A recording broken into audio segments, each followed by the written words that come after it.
धर्मराज युधिष्ठिर की आंखों में एक गहरी चिंता थी। उन्होंने श्री कृष्ण की ओर देखा। उनके चेहरे पर विश्वास और उम्मीद का मिश्रण था। वासुदेव, युधिष्ठिर ने धीमे स्वर में कहा, जरासंध, उसका अंत कब होगा? उसकी क्रूरता ने पृथ्वी को त्रस्त कर रखा है। श्री कृष्ण मुस्कुराए। उनकी आंखों में एक चमक थी जो भविष्य के रहस्यों को समेटे हुए थी। धर्मराज, समय आ गया है। जरासंध के दो सबसे बड़े सहायक हंस और डिंभक अब नहीं रहे। अब वो कमजोर है और यही उस पर वार करने का सही अवसर है। युधिष्ठिर ने अपनी भौहें चढ़ाईं, किंतु वासुदेव, युद्ध में तो देवता और असुर भी उसे पराजित नहीं कर सकते। वो अजेय है। युद्ध से नहीं राजन, श्री कृष्ण ने रहस्यमयी ढंग से कहा, उसे बाहुबल से पराजित किया जाएगा। मेरे पास नीति है, भीमसेन के पास अतुलनीय बल है और अर्जुन, वो हम दोनों का रक्षक होगा। जैसे 3 अग्नियां मिलकर यज्ञ को पूर्ण करती हैं, वैसे ही हम तीनों मिलकर जरासंध के वध का कार्य पूरा करेंगे।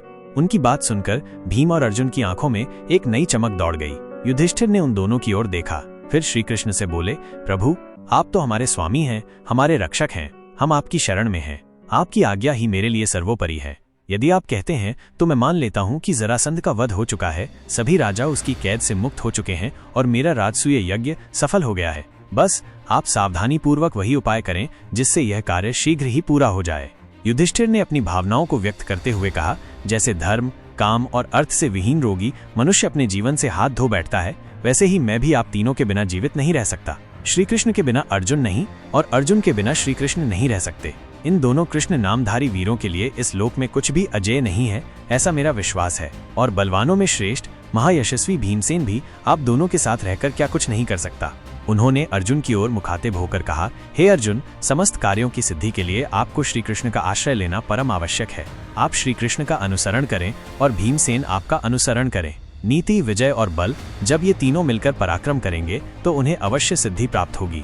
युधिष्ठिर के इन शब्दों से तीनों वीरों का संकल्प और दृढ़ हो गया। श्री कृष्ण, अर्जुन और भीमसेन मगधराज जरासंध से भिड़ने के लिए उसकी राजधानी की ओर चल दिए। उन्होंने अपनी क्षत्रिय रूप को छिपाने के लिए तेजस्वी स्नातक ब्राह्मणों के साधारण वस्त्र धारण किए। उनके शुभचिंतक सुहृदों ने उन्हें विदाई दी। उनके मन में एक अज्ञात आशंका थी, फिर भी विश्वास था। मगध की धरती पर कदम रखते ही उनके मन में जरासंध के प्रति गहरा क्रोध हिलोरे लेने लगा। सूर्य, चंद्रमा और अग्नि के समान तेजस्वी उनके शरीर इन साधारण वस्त्रों में भी अपने तेज को छिपा नहीं पा रहे थे।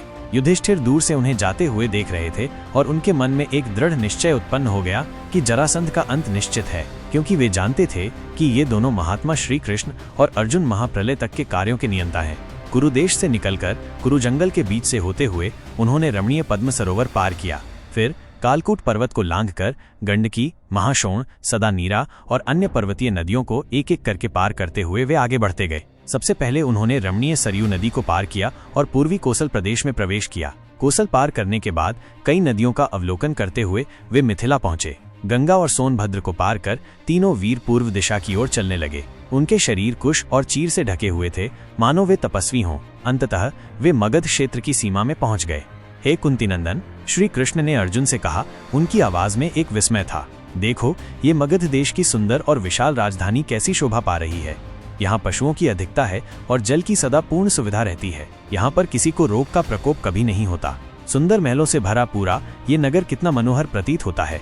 आपस में बातें करते हुए वे तीनों महातेजस्वी भाई श्री कृष्ण, अर्जुन और भीमसेन मगध की राजधानी में प्रवेश करने लगे। नगर चारों वर्णों के लोगों से भरा हुआ था। सभी लोग हष्टपुष्ट दिखाई देते थे। वहाँ अक्सर उत्सव होते रहते थे और कोई भी शत्रु इसे जीत नहीं सकता था।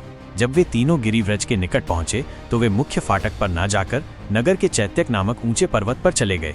इस पर्वत को नगर निवासी पूजते थे और ये मगध देश की प्रजा को अत्यंत प्रिय था। इसी स्थान पर कभी बृहद्रथ ने ऋषभ नामक एक मांसभक्षी राक्षस से युद्ध किया था और उसे मारकर उसकी खाल से 3 बड़े बड़े नगाड़े तैयार कराए थे। उन नगाड़ों पर एक बार प्रहार करने से महीने भर तक आवाज होती रहती थी। राजा ने उन नगाड़ों को राक्षस के चमड़े से मढ़वाकर अपने नगर में रखवा दिया था। जहाँ वे नगाड़े बजते थे वहाँ दिव्य फूलों की वर्षा होती थी। लेकिन आज एक अलग ही दृश्य उपस्थित था। तीनों वीरों ने सहसा उन तीनों नगाड़ों को तोड़ दिया, फिर चैत्यक पर्वत के परकोटे पर आक्रमण कर दिया। मगध निवासियों के परम प्रिय उस चैत्यक पर्वत पर धावा बोलते हुए मानो वे जरासंध के मस्तक पर ही आघात कर रहे थे।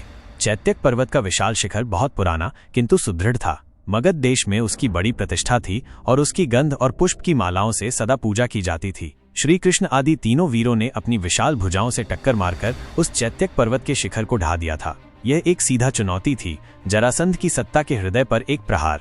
उसके बाद वे अत्यंत प्रसन्न होकर मगध की राजधानी गिरिव्रज के भीतर घुसे। उन्होंने खाने पीने की वस्तुओं, फूल मालाओं तथा अन्य आवश्यक पदार्थों की दुकानों से सजी हुई हाट बाजार की अपूर्व शोभा और संपदा देखी। नगर का वैभव बहुत बढ़ा चढ़ा था, सर्वगुण संपन्न तथा समस्त कामनाओं की पूर्ति करने वाला था। उस गली की अद्भुत समृद्धि को देखकर वे सभी नृश्रेष्ठ श्री कृष्ण, भीम और अर्जुन एक माली से बलपूर्वक बहुत सी मालाएं लेकर नगर की ओर चलने लगे। उनके वस्त्र अनेक रंगों के थे। उन्होंने गले में हार और कानों में चमकीले कुंडल पहन रखे थे। जब वे बुद्धिमान राजा जरासंध के महल के समीप जा पहुंचे तो ऐसा लग रहा था जैसे हिमालय की गुफाओं में रहने वाले सिंह गौओं का स्थान ढूंढते हुए आगे बढ़ते हों। उन्हें आता हुआ देखकर जरासंध उठकर खड़ा हो गया और उसने विधिपूर्वक उनका आदर सत्कार किया। उसके बाद शक्तिशाली राजा ने उन तीनों अतिथियों से कहा, आप लोगों का स्वागत है। उस समय अर्जुन और भीमसेन तो मौन थे। तभी श्री कृष्ण ने कहा, ये दोनों एक नियम ले चुके हैं, ये आधी रात से पहले नहीं बोलते और आधी रात के बाद ही आपसे बात करेंगे। तब राजा ने उन्हें यज्ञशाला में ठहराकर स्वयं राजभवन में चला गया।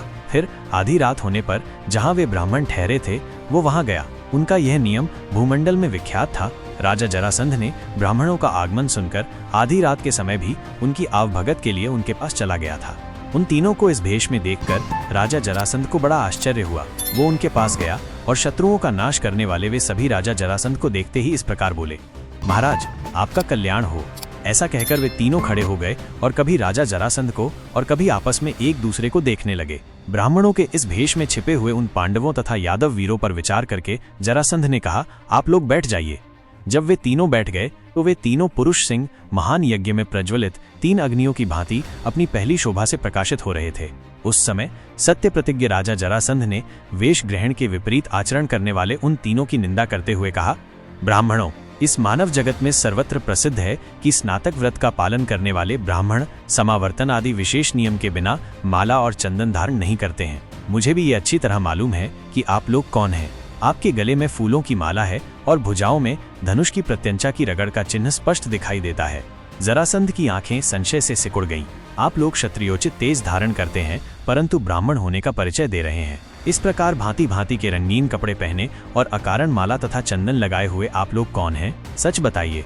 उसकी आवाज में अब संदेह और चुनौती थी। राजाओं में सत्य की शोभा होती है। जरासंध ने तीखी नजर से उन्हें देखते हुए कहा, चैत्यक पर्वत के शिखर को तोड़कर राजा का अपराध करके भी उससे भयभीत न होकर एक ब्राह्मण का भेष धारण करके द्वारपालों के बिना ही इस नगर में आप लोग घुस आए। इसका क्या कारण है? उसकी अंतिम पंक्ति में एक धमकी छिपी थी, मानो वह उन रहस्यमयी ब्राह्मणों के असली इरादों को जानने के लिए बेताब हो। वायुमंडल में एक तनाव फैल गया था और अगले क्षण क्या होगा ये कोई नहीं जानता था।